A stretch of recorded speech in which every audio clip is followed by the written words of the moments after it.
The ones that are going to see this film probably would not believe what this lake looked like 60 years ago. It was just so beautiful back in them days, but as time changes and people start moving in and developments and construction of roads and so on and so forth, all the siltation is coming into the lake. We have really bad storms. The waters flow from way up in Pine Plains and come down through this very place and cause flooding damage, which can be severe. There's so much runoff from upstream, and we're the end of the line. So that is the biggest problem here we faced. And so the ability to reduce pollution and stormwater, any kind of storm or sewage water into the Hudson, is critical in a lot of ways. The project that we know about over in Wappingers Falls, where the stormwater is treated and becomes clean to discharge into the stream, is exactly the type of urban project that we need on both sides of the river.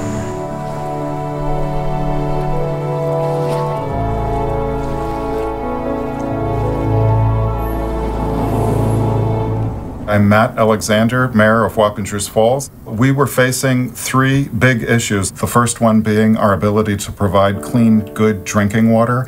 The second one being the state of our lake and the contaminated runoff that had ruined the quality of the lake. And the third one being flood control. We bought the lake back in 1967, and this went to a public referendum, which the people at that time all agreed that it was an asset to the village of Wappingers Falls. As I was growing up, it was, anywhere from 10, 15, even 20 feet deep. You can see that the channel that comes around the lake and subsequently goes over the dam has been created because of the silt. Anywhere that you see the heavy water chestnut, it's probably approximately 6 inches deep. The aquifer that's adjacent to this creek is what supplies the town of Wappinger with almost 80% of its drinking water. We're under the influence of nitrates and phosphates that are flowing from the upper communities in the northern part of the county. Town of Poughkeepsie, town of LaGrange, town of Pleasant Valley, and this takes in Vassar Road, 376, Route 9D, Widmer Road. It brings in what we would call detritus or decaying leaves, soil surface, and any chemicals and organic material in that surface. We got together with Renewage and we talked about which location would be the best location for building an ecosystem. We knew that we had to come up with a location in a densely populated municipality. My name is Curtis Schmidt. I am the general manager of the Northern and Southern Dutchess News, the Beacon Free Press. We publish those 3 weekly newspapers out of this building. We looked at competing technologies. We looked at just plain old retention ponds. Retention ponds would basically put polluted water back into the ground. It doesn't do us much good to dredge the lake down here at this point if all the runoff's going to continue to come down from the municipalities that are upstream from us. So this was something where we had to think in an innovative way and really work hard at coming up with a solution that would treat the contaminants that go into the ground and work in a vegetative process that stops the contamination from reaching our waterways.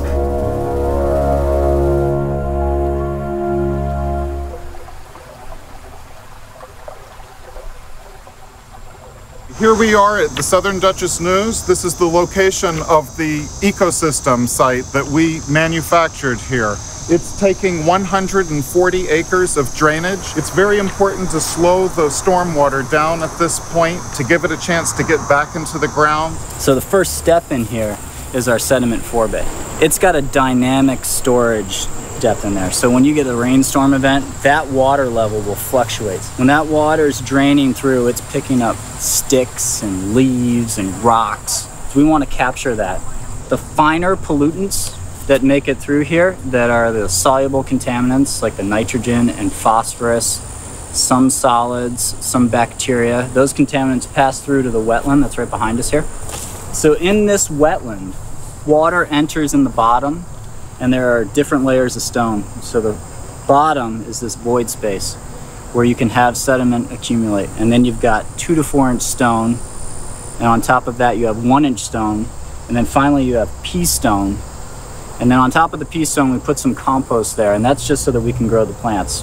As the organics pass through the wetland, you have bacteria that have grown on the surface area of the stone.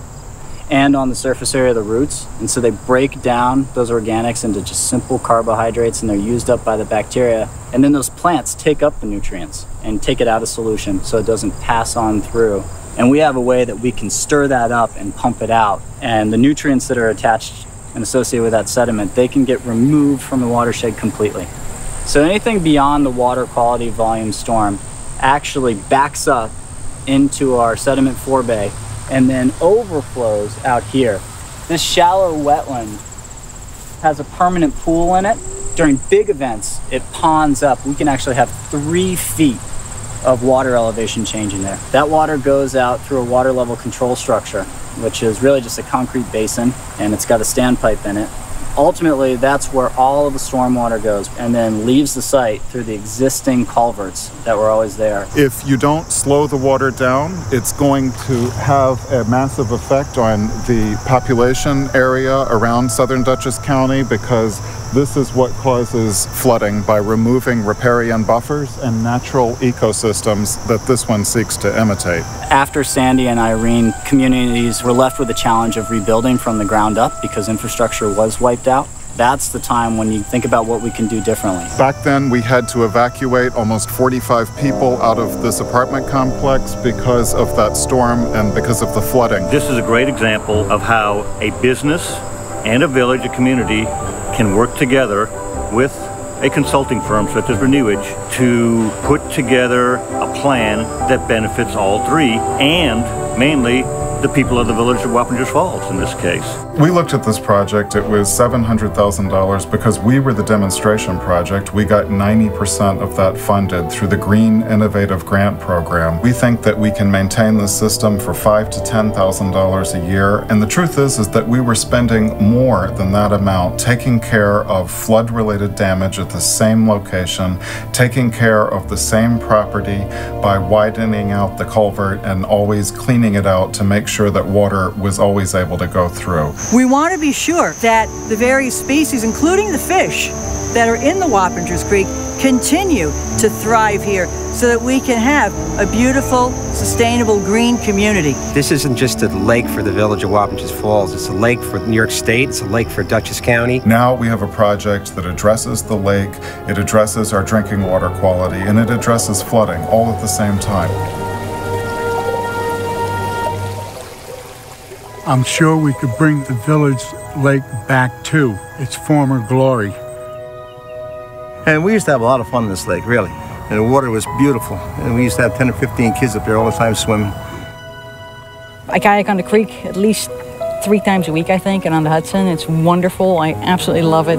And when I take my friends out, it's just, I mean, people are just astounded how beautiful it is. And the water and the creek are one of the most important things in my life. And if we can refocus and reimagine our towns and cities with water as an asset running around and through them, we'll have gone a long way to bringing those cities back and making them places that people will want to live in and want to live in well. The big question now is, what do we do to stem these issues with the phosphates and the nitrates and all the silt flowing from upstream on the Wappingers Creek to prevent further issues with our wells and our drinking water? This isn't just the village of Wappingers Falls problem. This problem exists for every municipality that tries to protect its citizens from floods, that tries to provide good, clean drinking water to citizens who might be using private wells. What's really important to me and the people I talk to is the fact that we protect our drinking water. Green solutions like Renewage's managed ecosystem that will protect our water supply for the next 100 years are the most important investments that we can make.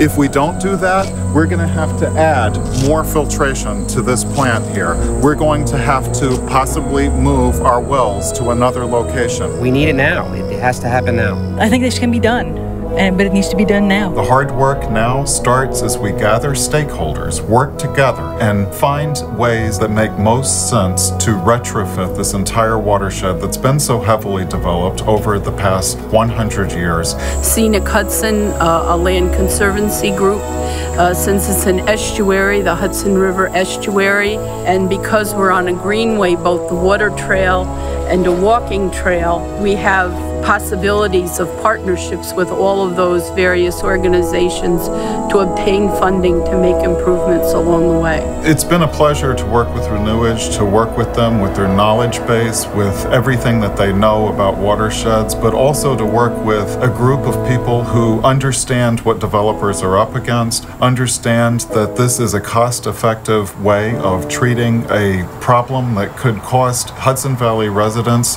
millions and millions of dollars in the future and could cost us our very important water supply. This project is just one example of the kind of work that Renewage does. We're a group of innovative engineers and natural scientists who have a variety of different approaches, practices, and technologies that we're constantly working on and improving to provide means of treating wastewater in an economical, ecological, and sustainable manner. I worked at IBM as a programmer, and I thought I was a desk jockey, and I find out that I'm a closet environmentalist. I had no idea that it was that important to me, but it really is.